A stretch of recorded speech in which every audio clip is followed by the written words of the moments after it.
Say hello to your cousins. Hello. Hello. Can you guys say hello to Jack and Ethan? Hello, Jack and Ethan. Can you look at the phone, please, Edward? Can you say hello? Hello. Gwenny, can you say hello? Hello. And then how about Edward, you say hi to Keely and Bert too. Hello, Caroline Burkins. Okay, we are continuing on with Land Animals of the Sixth Day, Exploring Creation with Zoology 3. And we're going to be doing studying animals and habituation. Okay, so here we go. Mom, I remember that we listened to this that I listened to this part a long time ago. Yep. Have you ever studied an animal? I don't mean just watching or playing with an animal. I mean, have you observed an animal, taking note of its behavior, and thought about the reasons it does what it does? Have you ever read a book about an animal's anatomy or behavior and tried to remember what you learned? Have you done that? No. Have you done that, Gwenny? No. So, you're probably someone who would enjoy, Edward, a career in zoology. Zoologists, this is a big word for today, zoologists, study animal behavior, habitats, anatomy, and everything else they can about animals. So zoologists are studiers of animals. Most of what we know about animals is the result of scientists studying them. Studied in zoos studying them. Zoologists learn more about animal behavior than when they are able to study them in the wild. An animal studied in a zoo doesn't really behave the way it acts in the wild. A zoo is a false habitat, and the small animal adjusts its behavior to the zoo animal environment. Although scientists can learn a lot about animals in a zoo, they won't understand much about their normal behavior unless they study creatures in the natural habitat and environment, so in the wild. Mom, well, what's this? Mom, Winnie, put that up for now. We're doing science. Mom, what's his name, the little boy? The two boys, Jack and Ethan, or Bert and James? Oh my, how old is Ethan? I think Ethan is 6, and I think Jack is 7, but I could be wrong. Miss Julie can answer that question. Okay, we're going to keep reading. Studying animals in their natural habitat is tricky. When an animal encounters a human, it will usually behave differently than normal. It might be nervous and on guard. If a scientist wants to learn how animals act on a daily basis, how animals form relationships with one another, and about animals' normal habitats, it must either be hidden from the animals or get the animals used to its presence.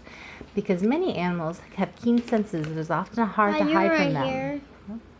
As a result, zoologists often try to get animals used to people, a process called habituation. That's our big word for today, habituation.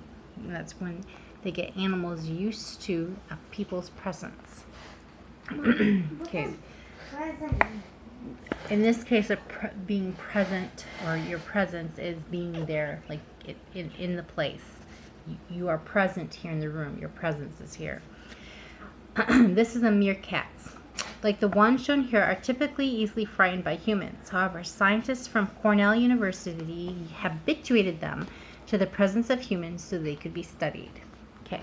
I'm going to keep reading. I'm almost done. I'm only going to hear Edward. I love this story because I love science. Good, I'm glad. To habituate animals, scientists will slowly get closer and closer to the animals, then remain there, causing no harm or disruption day after day, until the animals get used to their presence. In the beginning, the animals hid and are cautious. After a time, however, the animals no longer see the scientists as a threat, and they begin to go about their usual business. The scientists can then begin studying them. One famous scientist, Dr. Jane Goodall, habituated chimpanzees to her presence and studied them for many years in a wildlife park in Africa. This was also done by a scientist at Cornell University with a group of meerkats in the African desert. These are the meerkats. I see the meerkats. The study lasted for 10 years, and much was learned about meerkats during the time. Habituating animals is a common way students and scientists study them in the wild. In most such circumstances, animals become habituated to the sights, smells, and sounds of the particular scientists that have been there day after day, week after week, month after month, and even year after year. The animals are habituated to these individual scientists only. It is important to note that the animals are not tamed by the scientists, though the creatures might trot right up to the scientists and investigate them, even crawling on their laps and considering them friends. However, they are still wild animals that will fiercely bite and hurt anyone who they do not trust. These animals have learned to trust only a few particular scientists. If a new scientist approaches, the animals go back to their fearful, cautious behavior. Habituating animals to humans can be risky for both the animals and the people. If an animal becomes habituated to many people, it can come to think that all humans are somewhat safe. This is dangerous for an animal because it could walk right up to a hunter that would shoot it. On the other hand, if the animal seems tame to a person, the person might start trying to treat it like a pet. Since a wild animal is not used to such treatments, just a minute, it might think the person is trying to hurt it, and it could harm the person, thinking it must defend itself. What, Edward? Did you do mine? Edward, we're not worrying about that right now. So once again, a habituated animal is not tame. A tame animal is like our dogs. Like Iski and Arturus. Right, and Tuck, the cat. The animal is only unafraid of some humans. Guinevere, stop. General habituation often happens with bears in national parks. Some bears become used to animals feeding them, even though people are told not to.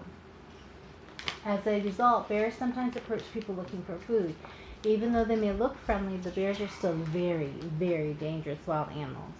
People sometimes make the mistakes of thinking bears are tame and start feeding them. When a person runs out of food, however, the bear may become violent. One swipe from a bear claw can result in death. We'll learn more about that later. What does violent mean? What? What does violent mean? Violent?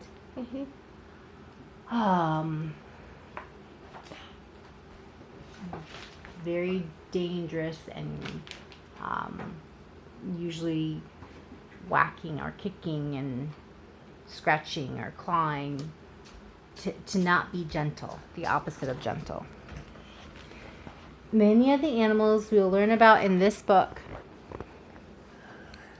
such as monkeys, have been studied for hundreds of years, whether through habituation or through observing them from afar. Guinevere, stop. Others, such as certain species of salamanders, have only been studied by a very few scientists because they are difficult to find. There are some animals, Edward, stop, we know almost nothing about, typically because they're difficult to track and because they live in a habitat not frequented by people. If you completed Zoology 2, of course, you might remember that blue whales and male sea turtles fall into this category.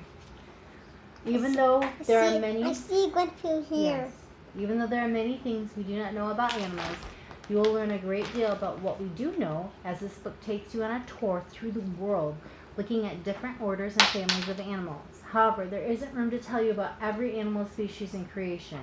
If you want to learn more about a particular special species of animal, check out books in the library or do some research on the internet. The course's website I told you about, Edward Charles, I told you about in the introduction to the book, is a great place to start. If there's a lot known about this animal, you will find a lot of information. If little is known or understood about a particular animal, there probably has not been a scientist dedicated to studying it. Perhaps you will be the one who does that when you grow up. Do you think you will study animals when you grow up? How do I study animals? We just read all about how you study animals. I don't know how to study animals. I didn't listen. Well, that's wonderful. I did listen, but I don't remember now.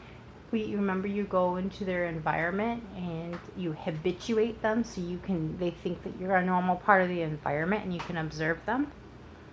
Remember? Well, that's exactly what we just read about. Okay. Can you say goodbye? Goodbye. Guinevere, can you say goodbye? Hey, guess what? I'm a 5-year-old and you never speak.